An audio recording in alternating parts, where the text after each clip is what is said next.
ሰላም ጤና ይስጥልን ውድ ቻናላችን ተከታታዮች፣ ዛሬ እንግዲህ ሰሞኑን በተለያዩ ማህበራዊ ገጾች ላይ መነጋገሪያ ስለሆነው ጋዜጠኛ ዮናስ ከበደ የተለያዩ መረጃዎችን ይዘንላችሁ መጥተናል። ተወዳጁን የመዝናኛ ፕሮግራም አቅራቢ ዮናስ ከበደን ተጠያቂ ያደረገው ወይም ደግሞ ይሄ ሁሉ ውርጅብኝ እንዲወርድበት ያደረገው ጉዳይ ምንድን ነው? እውነት ጉዳዩ እንደዚህ ዮናስን ሊያስወቅሰውና ሊያሰድበው ይገባል የሚለውን አብረን የምናየው ይሆናል። ማልደን ወደ ጋዛ ቦርደር ላይ ሄደን ነበር። በእስራኤልና በጋዛ መካከል ያለውን ቦታ ለማየት፣ ኑሯቸውን ለማየት፣ የጦርነቱን ጠባሳ እግረ መንገድ ለመመልከትም ችለናል። በመጀመሪያም እንግዲህ በዮናስ ጉዳይ ላይ የተሰጡ አስተያየቶችን ለእናንተ በማድረስ እንጀምራለን። አንድ ያገኘነው መረጃ እንግዲህ ስለ ዮናስ እንዲህ ይላል።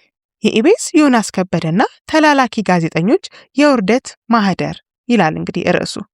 ከዛም በመቀጠል በጋዛ ህፃናት ደም የታጠበው የሆድ አምላኪዎች የሙያ ቅሌት፣ ጋዜጠኝነት እውነትን የማፈላለግ ድምጽ ለሌላቸው ድምጽ የመሆንና የተገፉትን የመታደግ የተቀደሰ ሙያ ነበር። ዛሬ ግን በኢትዮጵያችን ይህ ክቡር ሙያ በባዕድ መንግስታት ወጪ እየተናዘዙ የጥፋትና የዘር ማጥፋት ድርጊትን የማስቀደስ የርካሾች መሸሸጊያ ሆኗል። ይህ አሳፋሪ ድርጊት ዓለም በአልጀዚራ ቴሌቪዥን መስኮት በገሃድ አይቶታል። ጋዜጠኛ ዘካርያስ ዘላለምና በቴክኖሎጂው ዘርፍ የቀድሞ የጉግል ሪሰርቸር ዶክተር ትምኒት ገብሩ የምዕራባውያንን አፍራሽ ሴራና የኛዎቹ ጋዜጠኞችን የሞራል ኪሳራ እርቃኑን አስቀርተውታል።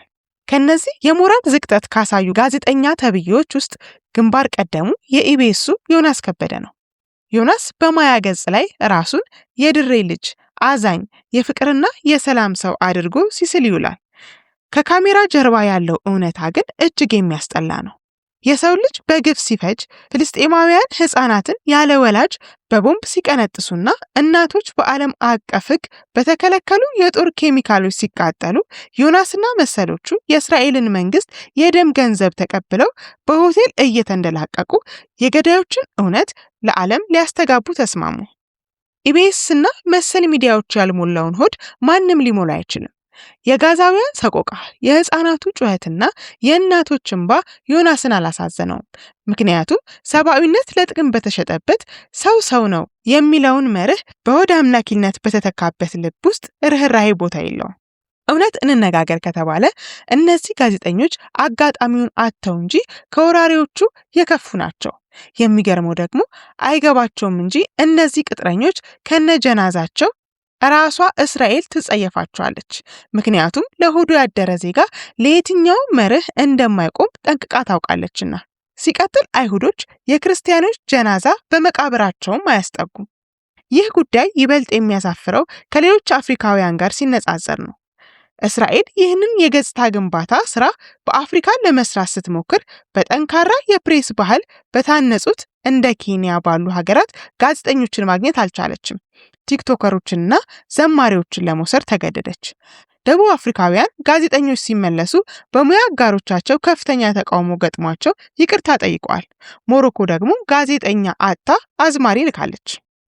እኛ ሀገርስ የአፍሪካ ህብረት መቀመጫ የነጻነት ተምሳሌት ነን የምንለው ኢትዮጵያውያን አዲስ አድማስ፣ አሃዱ ሬዲዮና ቴሌቪዥን፣ ኤንቢሲ፣ ኦቢኤን፣ ኢሚኮ፣ ኢቢኤስ፣ አርትስ ቲቪ፣ ሪፖርተር ጋዜጣ ሳይቀሩ 20 ተላላኪዎቻቸውን ልከዋል።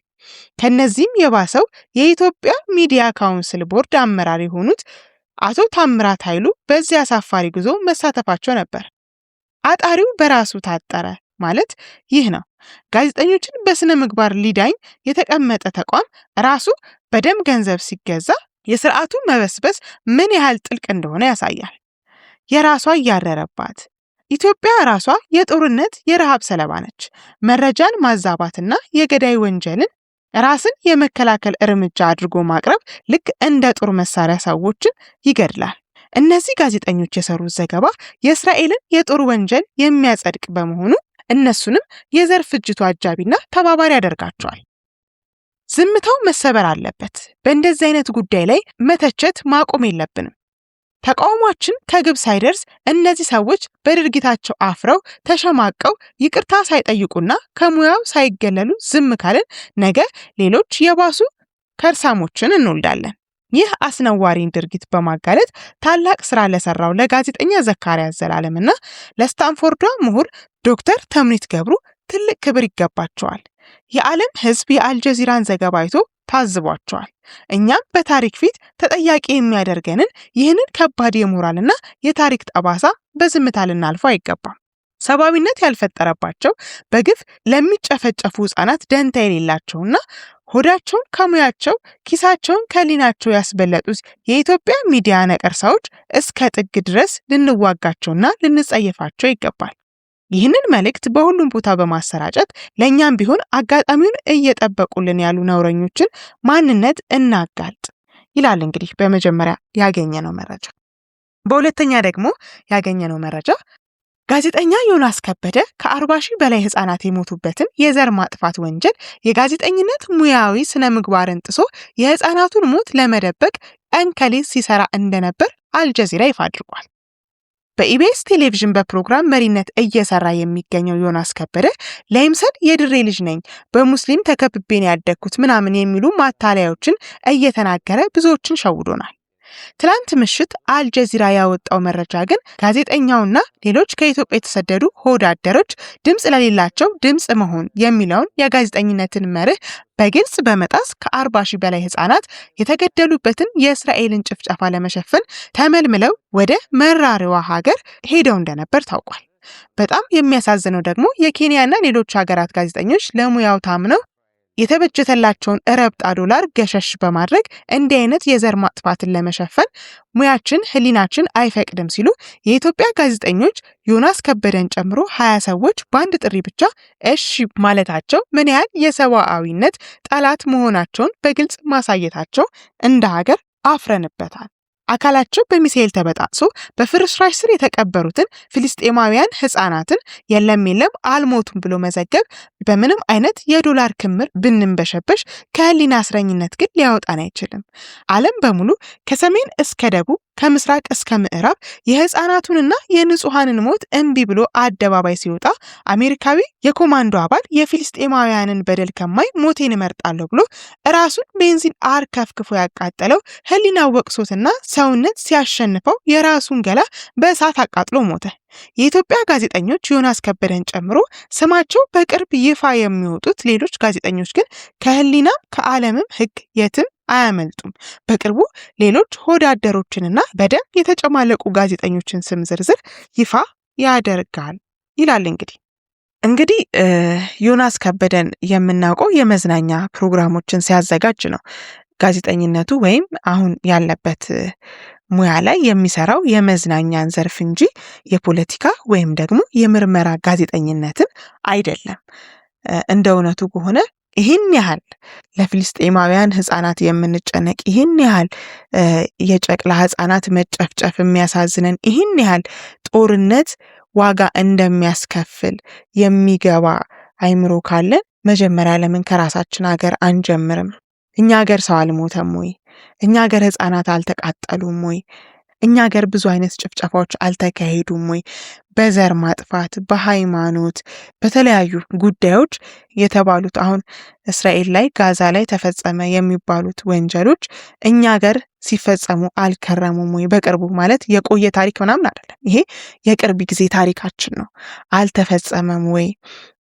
ቦታውን መጥቀስ ባልፈልግም ህፃናት ቆርቆሮ ቤት ውስጥ ቤንዚል ተርከፍክፎባቸው አስክሬናቸው መለየት እስከሚያቅት ድረስ እንዲቃጠሉ አልተደረገም ወይ?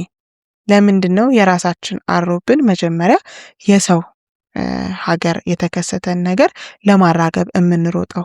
እንደ ጋዜጠኛ ይሄ ኃላፊነት የሁሉም ጋዜጠኞች ከሆነ በነገራችን ላይ የሁሉም ጋዜጠኞች ኃላፊነት አይደለም እንደዚህ አይነት ነገርን የማውጣት እንዳሉበት ሙያ እንዳሉበት ቦታ እንደሚለይ ነው እንግዲህ እኛ የምናውቀው። የምርመራ ጋዜጠኛ ሲሆኑ፣ የፖለቲካ ጋዜጠኛ ሲሆኑ እንደዚህ አይነት ነገሮችን ሰርስረው የማውጣት የመዘገብ ግዴታ ይኖርባቸዋል። ከዛ ውጪ እነዚህ አሁን ተጠቀሱ የተባሉ ሰዎች የመዝናኛ ፕሮግራም አዘጋጆች ናቸው። ሊሰሩ የሄዱት የመዝናኛ ፕሮግራምን ነው። እንግዲህ ኢቢኤስ ላይ የተወሰነ ተቆርጦ እንዳየነው ከሆነ አሁንም እዚህ ላይ እንደለቀቅንላችሁ ስለ እስራኤል ስለ አካባቢዋ ስለ ቴክኖሎጂ ምናምን ነው እየዘገቡ የነበሩት። የጦርነት ዘገባ ሊዘግቡ አይደለም የሚሄዱት፣ ወይም ምድሪቷ ላይ ምንም ነገር አልተፈጠረም ብለው የፖለቲካ ስራ ሊሰሩም አይደለም የሚሄዱት። ምናልባት እስራኤል ይህንን እንደ ፖለቲካ ልትጠቀመው ትችል ይሆናል። እነሱ ግን እያስተላለፉ ያሉት መልእክት፣ እየሰሩ የነበረው ነገር እንደ መዝናኛ ነው እንጂ የፖለቲካ አንድምታ እንዲኖረው ታስቦ ወይም የፖለቲካ ጋዜጠኞች ሆነው የምርመራ ጋዜጠኞች ሆነው ወንጀልን እያሳደዱ አይነት አይደለም የሰሩት። እና ይህን ያህል የሚሰማን ከሆነ እውነት ይህን ያህል የሰው መሞት የሰው መጥፋት እውነት የሚያንገበግበን ከሆነ ለምን ከራሳችን አንጀምርም? መወቀስ ካለባቸው ግዴታቸው ሆኖ መወቀስ ካለባቸውስ ለምን አገራችን ላይ የተፈጸሙትን ነገሮች አለባበሳችሁ? አለባብሰውም ከሆነ ወይም ደግሞ በደንብ ለምን አልዘገባችሁትም ተብለው አልተወቀሱም። እዚህ የነበረውን ነገር አለመዘገባቸው ለምን ዝም ብሎ ታለፈ? ግዴታቸው ከሆነ። ከዛ በመቀጠል ደግሞ ማለት በደንብ እንተዋወቃለን፣ ኢትዮጵያውያንን እንኳን እንደዚህ አይነት ነገሮችን ዘግበው ተጋፍጠው አይደለም፣ እንዲሁም አንዳንዴ አስፈላጊ ሆኖ ከተገኘ ዘገባ መዘገብ ብቻ ሳይሆን አንድ ነገር መናገር፣ ስለ አንድ አካባቢ የሆነ ነገር መቃወም ወይም ደግሞ የሆነ ሰዓት እንደውም ስልክም ላይ የሚፖሰቱ ላይክ የሚደረጉ ሼር የሚደረጉ ነገሮች እየታደኑ ምን አይነት እርምጃ ሲወሰድ እንደነበር በሀገራችን ላይ እናውቃለን። የጦርነት መጥፎን ገጽታ አይተናል በደንብ። ምናልባት መሀል ከተማ ላይ ከሚኖር ሰው ውጪ በሰሜኑም ጦርነት ይሁን በተለያዩ ቦታዎች በሚፈጠሩ ግጭቶች ብዙ ነገሮችን አይተናል። ምን ያህል ዋጋ እንደከፈልን አይተናል። ስለዚህ የሰው ሀገርን ሄደን ከምናማስል መጀመሪያ እውነት የሚሰማን ከሆነ ሀገራችን ላይ ያለውን ችግር፣ ሀገራችን ላይ ያለውን ሰላም ማጣት ለመፍታት ለምን አንረባረብም? የሚጀምረው ከራስ ነው። ጽዳትም የሚጀምረው ከራስ ነው። ስርዓትም የሚጀምረው ከራስ ነው። ብዙ ነገሮችን ማስተካከል የሚጀምረው ከራስ ነው። ራስ ጋር ያልተስተካከለ ነገር ሌላ ሰው አላስተካከልክም ብለን ለመውቀስ አንችልም። እና በተቻለን አቅም ከራሳችን ብንጀምር ጥሩ ነው ለማለት እንወዳለን። እስካሁን ድረስ ዮናስም ሆነ ሌሎች ጋዜጠኞች በዚህ ጉዳይ ላይ የሰጡት ምንም አይነት ምላሽ የለም።